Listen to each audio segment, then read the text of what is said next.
What's good, YouTube? In today's video, I'm going to be covering the Baratie Arc, which is going to be chapters 42 through 68. So we're getting up there. Into where arcs become longer and longer eventually, But stick with it. I'm going to try and always condense it the best I can and give you pretty much just the meats of what's going on, as opposed to just breaking down every little single thing. So we start off on chapter 42, and we just had set sail with our ship, and Luffy was deciding on what kind of emblem does he want to have. So he ends up making a skull obviously with a straw hat, but it's very ugly. Like the design of it looks like a little 2-year-old made it. I can't really talk, my art sucks, but he made it, and Nami and Usopp and them were like, nah. So Usopp, he tried to make his own, try to make it because he keeps on saying he wants to be captain. They said no, and then he remade it, the one Luffy made, and ended up making, looking actually good. And so if you hear noise in the background, they're outside mowing the lawn, and try to wait for them to stop, but they're just still going. So just try and stick with that. So eventually they get it on the ship and whatnot, and they're sailing. And while they're on the open seas, Luffy decides he wants to target practice with the cannon in the cannonball. So he's trying to shoot an island right out there, just like a random small little island. And he's missing. And Usopp's like, no, let me show you how it's done. And Usopp hits it one shot, and Luffy gasps over, him being able to, hit it. So he calls him, you're going to be our sniper. Now, just early spoilers. This is not like a pirate ship battle like you see in other pirate shows or hear about in pirate games, stuff like that, where ships are battling. So a sniper isn't that big. They're that important, in the grand scheme of things, because they're not really fighting with ships. They're fighting with their hands and whatnot. But regardless, that's his role in the thing. So they shoot this island, and after that they get done chilling and they're just talking, and Nami's hinting at, well, you need another crewmate, and Luffy's like, yeah, you're right, I need a musician. And they're just like, bro, what? Because they're at sea and they're just eating food that Kaya gave them, but they don't have anybody that can really cook. Nami can cook a little bit, but she doesn't want to cook. So they're like, yo, no, we need to get a cook. So that's gonna bleed into further on into the middle of the arc, and we'll get to see that. But for right now, we eventually get attacked. We get attacked by a random guy, and he's pissed, and we don't know why he's pissed. He's like he's out for blood, and we find out that it was him and his buddy. So their names is Yasak and Johnny, and they were out there on that island, that small little rock island that Luffy and Usopp shot, and they were already really wounded and sick, and they just made it worse, and they were just pissed. But find out that they're bounty hunters just like Zoro was, so they were like, they're friends and they call each other brother. That's just the way their speech. They call everybody brother. They'll say brother Luffy, brother Usopp, brother. They said brother Nami, and Nami got kind of pissed at that. So we find out that one, I think it was Yasak, had got sick from whatever, and luckily Nami knew how to treat it, and because she was like, yo, this is something basic, you should know this if you're gonna go out to sea. So fast forward, eventually we run into the Baratie, which is a at-sea restaurant. Yasak and Johnny showed us the way. And as we get there, we notice that there's a Navy ship. And obviously, Usopp's scared, and Nami's like, oh, what the hell? And, Luffy and Zoro are like, whatever. And the Marine ship sees the Luffy ship or whatever. So he shoots a cannonball at it, trying to blow Luffy up. And Luffy does his typical, just gum balloon, bounces the ball back, and instead of it going back to the Navy ship, it hits the Baratie, and it blows a hole in there. So Luffy panicking. He's like, "Oh my god, what I do?" And eventually, we cut scenes to the actual restaurant, and this is where we get to meet Sanji. So he's going to be the main character, main side character of this arc. That's going to eventually join our crew. So we meet him, and he's a waiter. He's a cook slash waiter cook, and we find out that at sea, so like rough and like people like characters come through every day, that all of, like the regular waiters, they jump ship, they left, so all they really have is cooks that are, having to be waiters as well. So he's waiting on one of the Navy guys, right? That it was a lieutenant, full body. He thought he was a big stuff, and he was trying to he was out with this lady trying to impress this girl, and he was trying to boast about his knowledge about wine and food. And Sanji called him out. He was like, "No, that's wrong. That's wrong. You don't know what you're talking about." And the girl was laughing at it. And so obviously the Navy full body was really, he was embarrassed and he got pissed. And so what he tried to do was he tried to sabotage the food. So he tried to put a bug in the soup and then make fun of the cooks and be like, "I'm sorry, I didn't know this establishment was so bad that it had bugs in it." And Sanji, he doesn't react the way he thinks he's gonna react. He's just like, "Well, looks like the bug's doing a backstroke," and more people just laugh. And eventually, he was just like, "Well, you could just grab the bug out of there," but the dude took it upon himself to break the table and break the food and whatnot. And Sanji's just like, "Well, that's not good." And so the cook or the Navy dude started making fun of the actual establishment, and that's when he pissed off Sanji, and Sanji beat his ass, and basically, yeah, that was that. So after that, we get to meet the rest of the cooks on the ship, and the only ones that really stick out for me is Patty and Chef Zeph, which is basically the owner of the establishment and Sanji's mentor and whatnot. And he happens to be on one leg, and the other leg is a wooden, thing, and it's kind of fits the pirate mold because he was previously was a pirate. But it was funny because when Luffy first seen him, he thought his cannonball blew his leg off, but it was just, he let him know like, "No, I've been lost my leg, but you just wrecked my whole place." So he tells Luffy he's gonna have to work it off, and he's gonna work there for a whole year as a chore boy. And Luffy's like, "No," and he's like, "Yes," and he's like, "No," but eventually he starts working for him. So we just go through a small little, not filler type of content, but kind of just, just establishing like the environment and whatnot. We get to see how Sanji interacts with more people. We get to see how Luffy is being a chore boy, which he sucks at. He's just breaking dishes left and right and whatnot. So eventually it picks up where we get a guy come in that's like on the brink of death. His name is Gin, and he's apparently a part of the Don Krieg pirates, which are apparently like the fiercest pirates in the East Blue. And that's kind of cool because they make it a point. They're like, "Oh, he has 50 pirate ships at his command."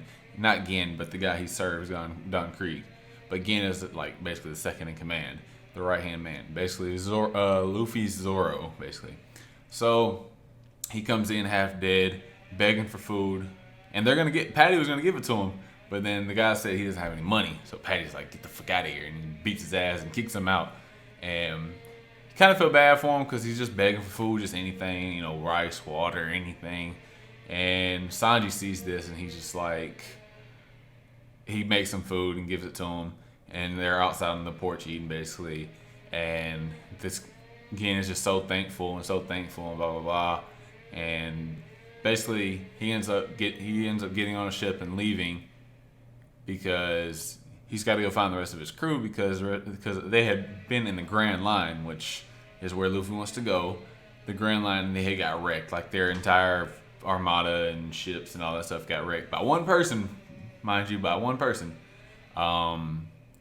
And they kind of allude to it. They call him Hawkeye. And we're going to get to what he actually is, like who he actually is and how important he is to the story. But for right now, we just see that, he wrecked all 50 ships of the armada and only one apparently survived. So Gin leaves and he goes back to Don Krieg, which he's on the brink of death and the rest of his men are on the brink of death. A lot of people have already died. So eventually, he's like, I'll lead you to this restaurant, and you're kind of you don't know what to think because you're like, damn, are they going back to make just beg for food and whatnot and just eat and leave, or are they going to do some misfit shit? And yeah, so it turns out to be some misfit shit. So obviously back at the restaurant, everybody's like bashing Sanji's like, what are you doing? They're gonna come back and they're gonna try and steal this place and beat it up and blah blah blah. Sanji's just like, well, we deal with pirates all the time, so like, what's the difference? So fast forward, eventually, yes, Don Krieg pulls up. And he pulls up and he's on the brink of death and he's begging for it. And he even says like, I have money, I'll pay for it and whatnot. But Patty's like, no. He was like, why would we feed you? You're just gonna feed you and then you're gonna get revitalized and take this place over and whatnot. And Sanji's gonna start preparing food for him, but but the cooks stop him and hold him down and whatnot. And it was at this point that Chef Zeph took it upon himself. He made it was like 100 rations that he put in a bag and gave it to Don Krieg, and they were like, get out of here. And then he took the food, went back, ate, and then they got revitalized. And guess what they did? They attacked the damn ship. So for basically a couple chapters, we just get to see like different like points of view of people pissed that they're getting attacked and whatnot. And the only thing of relevance that actually happens of this attack, which is kind of crazy how like so many people attack, but nothing really happens to the ship. So basically Don Krieg's whole plan is he wants to take the ship, the restaurant, as his own ship so he can sell it on the Grand Line, because he's an underhanded person. So he's like very secretive and sneaky and sly. He'll do whatever to win. It even tells you stories of how he's like waved a white flag, waits till the person got up close, and then he would just backstab or like sneak attack him, or he would like grab a Navy ship and sail into a village and then pillage the village. And he said, well, this will be even better because we'll get to pose as a restaurant. People come in, eat like they're gonna let their guard down, and then boom, we just get them and take their stuff. So very underhanded, but he kind of embodies what some of the pirates can be in the world. So I don't hate it too much. He relies on very like underhanded tactics, which, sorry, I had to sneeze in there, but which is like very pirate-ish when you look at it. So we get to see the only real interesting stuff we get to see that he has a commander named Pearl, which is he just has a bunch of fucking shields on his fucking body, and he ends up he's not strong. He's just bragging about his undefeated record and whatnot. But he starts attacking. He starts fighting with Sanji, and Sanji's beating his ass really. But every time he like the first time he catches like a nosebleed because Luffy fell into him and hit his head. Made dude hit his head on his own shield and gave him a butt in the nose. He goes into a panic and sets himself on fire. So that was the one trope of him, is like when he gets mad, because he apparently never bleeds. He set himself on fire because apparently when he was a kid in the jungle, he would set himself on fire to avoid the animals. It's really weird. But nevertheless, we get Luffy ran into him and whatnot because he was fighting with Don Krieg, and Don Krieg kind of like sent him backwards. And Sanji's still dealing with him. But it was at this moment, Gin calls out Sanji and tells him, they don't move, because he broke Zeph's wooden leg and had him on the ground with a gun to his head, and he's just like, don't move. And while he was doing all that, Pearl took it upon himself to, just bash Sanji's head in from behind and just do a whole bunch of attacks on him because he can't move, because he doesn't want anything to happen to Zeph. And we start to find out, like, we go into the backstory of why Sanji cares so much about Zeph and why he cares so much about this restaurant. And it goes back to when Sanji's a child. And so we find he's on another restaurant ship, and he's just talking with his coworkers and whatnot. And then this is where his coworkers inform him of this thing called the All Blue. And what this is basically where, obviously, how last video explained there's the East Blue, West Blue, North Blue, South Blue, and how the blues are all sectioned off. So there's apparently this one ocean that has all of the blues that flood in together. So all of the fish from every blue, because there's obviously going to be different fish in different regions.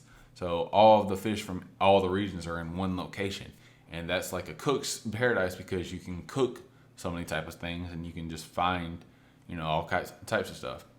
So that became Sanji's dream. He wants to find it, but people say it's just a myth and it doesn't actually exist. So while they're doing that, then we find out that Chef Zeph, back when he's a pirate, is raiding the restaurant. And everybody's like jumping ship, and some people are like, just scared and whatnot. And Zeph goes in there. He basically he pillages it, but what he makes to make sure you kind of see that he has some kind of moral compass, because he's like, don't steal other people's food and stuff like that. So he beat up one of his men for trying to steal somebody's food, and it was at this point Sanji stood his ground. He was like, he ain't gonna die. So he came out there with 2 knives, and he was like a little kid, and Zeph just kicked him in the stomach, sends him flying, and he just like berates him, and Sanji's talking about he's not gonna die here and how he wants to see the all blue and whatnot. But then like a tsunami or something came through, and it wished Sanji away and took him underwater. And Zeph immediately jumps into the air and goes into the water to save him. Now this is where it's hugely different in the anime and the manga, and I kind of don't like it, but I understand why they don't show it. Is in the anime, when he goes down there to save Sanji, his leg gets caught, gets wrapped up like on something, so he has to break it. He has to basically cut his leg off to get away and be able to save Sanji in some way. Whereas in the manga, he saves Sanji. They get on an island, and he breaks apart the food. Like he rations off food that he was able to grab. So he gave Sanji a small bag, and he has a giant bag. And Sanji's like, well, you have more food than me. He's like, because I'm an adult. And now go on the other side of the island and wait for a ship. It should wait to see if the ship comes by, because they're stranded. They have to find a way. They have to wait on the ship to come save them. So Sanji's like, oh well, all right, I got enough food for about 5 days, and if I ration enough, I could probably do like 20. And he's like, his kid's optimistic. He thinks, oh, for sure, it'll be ready for in 20. We'll have a ship or something in 20 days. Well, ain't no ship for no 20 days. It's 70 days. After 70 days, Sanji's out of food. He's just dying. He's skin and bones. And it was at this point he was like, you know what? I'm going to go check on this old geezer. He might have died already, and maybe he'll have some food. So he goes, and when he sees him from afar, he sees that his big-ass bag is still there. So he's like, whoa, he has that much food. And he starts going over there, and that's when he finds out that bag is just treasure. And he didn't actually have food. And Zeph is still alive and whatnot. And Sanji's like, what the hell? So what have you been eating? And then as he gets closer, he sees that Zeph doesn't have one of his legs anymore. And before that, we had already seen what happened. We got to find out before Sanji. So what happened was the moment he sent Sanji off with the food, he broke his own leg off. He even remarks, he's like, I guess this is the end of Red Leg Zeph. So he breaks his leg off, and obviously they don't show him eating it, but he says that Sanji's like, you ate your own leg, and that's what he ended up doing. He ended up eating his own leg. So I can understand why the anime wanted to go like a less like morbid route, but I do wish they would have just kept that in. But regardless, it wasn't until day 80 that eventually another ship came. So, and Zeph's reason as to why he saved him is because he had the same dream I did, and he didn't want him to die, basically. And he just, So that's why Sanji is so devoted to Zeph, because he knows that he's the reason Zeph had to stop being a pirate and had to settle down and just, basically just be a cook.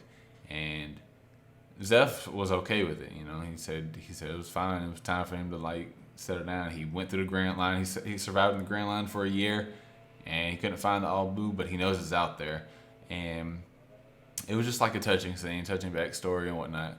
But we come back to the present, and eventually Luffy's pissed at everything that's happening. So what he does is he just breaks the entire ground around them, causing a disturbance. That way, it kind of maybe frees up Zeph. But instead of that, Jin decides he's just going to attack Pearl, because Pearl is just getting annoying, and he'd rather just take out Sanji himself. So he attacked Pearl, knocks him out, and Don Krieger's like, what the fuck, again, what are you attacking your own people for? And Gin was like, let me kill Sanji with my own hands, because he saved my life. So let me go ahead and take his life with my own hands. So Don Krieg was, all right, whatever, take care of him, and I'm gonna take care of this monkey chore brat. Obviously Straw Hat, and that's the thing. Like pretty much this whole like arc, they call him chore boy and monkey boy and stuff like that. Now the Straw Hat didn't pick up on this, on this particular arc. So we go through and we get to see Gin and Sanji fight. Pretty decent fight, but pretty short and whatnot. And then we see Don Krieg and Luffy fight. So the Don Krieg and Luffy fight is not bad. The only thing that's annoying is just obviously because, like I said, Don Krieg uses underhanded tactics. He uses weapons and stuff like that. He even uses a gas, like a poisonous gas grenade at one point. And luckily, Luffy was able to find a mask. Everybody was able to find a mask outside of Gin, which again said it was fine because Don Krieg told him, he's like, you're no Don Krieg pirate anymore, so you can't use a mask. For whatever reason, Gin agreed to not use a mask and whatever. But after Luffy struggling, he eventually beats on Krieg because, the grit is going to outweigh just the underhanded tactics that Don Krieg displays and whatnot. So we get to see this heartfelt scene again where Sanji is like meeting with his like cooks, and he thinks everything's fine. Like he's telling Luffy, he's like, yo, I'm not going to go with you. I'm not gonna go with you. I'm gonna stay here with the crew. I'm gonna stay here with my cooks and whatnot. And Luffy was like, whatever, that's fine. And Zeph is wanting Luffy to take him. He was like, no, I can't take him unless Sanji wants to go of his own free will. So it shows that Luffy still has he has his own code. He wants these people to join him of their own militia, so of their own free will. So what happens is the cooks, they're all eating a meal that Sanji cooked. And they're like, yo, this is trash. This is hot trash. This is hot garbage. What the hell? Who cooked this shit? And Sanji's just getting offended because, one thing that's going to piss him off is offending his food. And even Zeph was doing it. And he, storms out because he's pissed and whatnot. And they even admit to Luffy, they're like, yeah, it was hard for us to lie, but we were trying to, we're trying to get him to leave. And Zeph wants him to leave too as well because he wants Sanji to experience something other than being a cook, and he doesn't want Sanji being indebted to him. So eventually Sanji agrees to it and leaves, and that's pretty much it for the rest of this arc. Like I said, it's kind of long, but it's kind of a lot of fluff in between here and there. So one thing we did find out that I didn't touch upon in this recap is that Nami had escaped with the ship and the treasure. She had thrown Yasak and Johnny away, and what happened, and I almost went through this entire review without talking about the highlight of the arc. So the highlight of the arc was when Don Krieg's pirate ships got destroyed in the Grand Line. They said it was by one person, and it said it was this guy with hawk-like eyes.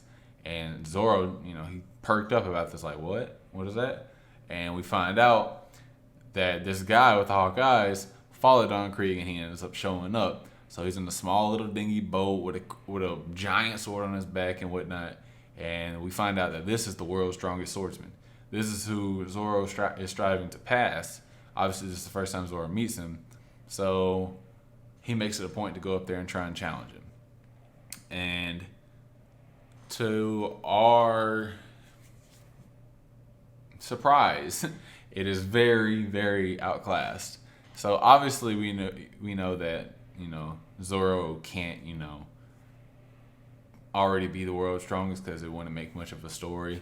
But we get to see it. And instead of him actually using his actual real sword, like Mihawk using his real sword, he uses a small little dagger, and he's like, I'm sorry, this is the smallest knife I got. It's like a pocket knife. And he ends up beating Zoro. And before he's about to finish Zoro, he's he notices Zoro has very strong ambitions. He gets stabbed right in the chest. He's like, why don't you back up?